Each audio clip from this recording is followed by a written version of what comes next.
नवरंगपुर जिला रायघर सदर महकुमा कदाभाटारे जड़े सुना व्यवसायी घर लुट होइछे। बंधुक देखाई ठेंगारे आक्रमण करी दुर्बृत्त माने लुट करिसेंते। सूचना अनुसार सुना व्यवसायी राम डाकुआ रायघर मेडिकल छकरे एक सुना दोकान करथिले। दोकान रे थिबा सुना रूपा को धरी निज स्त्री सह घर को जाउतबा समय रे किछि दुर्बृत्त राम डाकुआ को बंधुक देखाई गुली करथिले एवं उभय स्वामी और स्त्री को ठेंगारे माड़ मारी सुना रूपा लुटि नहीं जाइथिले।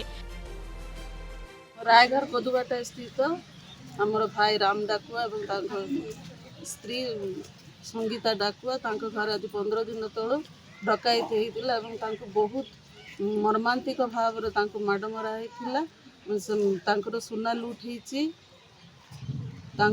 शारीरिक मानसिक आर्थिक भाव बहुत प्रताड़ित होती।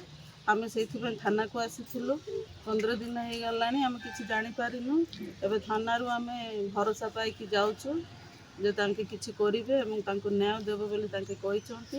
आम आज थाना आसीलु गत 15 दिन है आम साईर श्री राम डाकुआ घरे सशस्त्र डकैती होता एवं से मारणांतर भाव में आक्रमण करते जहाँ मृत्यु मुहर बंचीगले परिवार समस्ते किंतु घर सबू जाक हाथ सुना गहना और टंका पैसा सब लुट करके नहीं गले।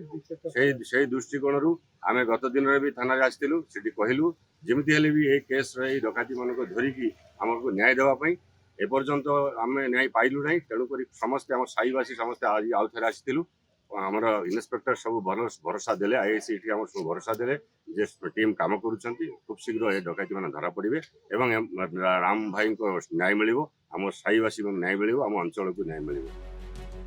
एही घटना को नहीं राम डाकुआ रायघर थाना रे लिखित अभियोग करबा परे राम डाकुआ साहिबासी रायघर थाना को जाई थाना अधिकारी को यथाशीघ्र दोषी को धरी कठोर दंड देबाको कहिसेंते।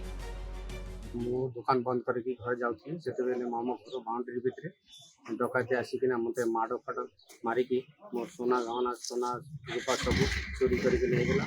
विगत 13 तारीख रे घटना है आज जाई 15 दिन हो गला किसी सुराग आमको मिललानी किसी जना पड़लानी से आम थाना को आसू सब मिसिकी जे यार गोटे तदंत करके आमको टे जिनटा धरिकी दिंतु बोलिकी से हिसाब से आम सब मिसिका आमको आश्वासन देला जे 8-10 दिन भितर तुम जिनटा धरा पड़ब आईचान्स आमको धरा न पड़े आउ थे आम आसिकी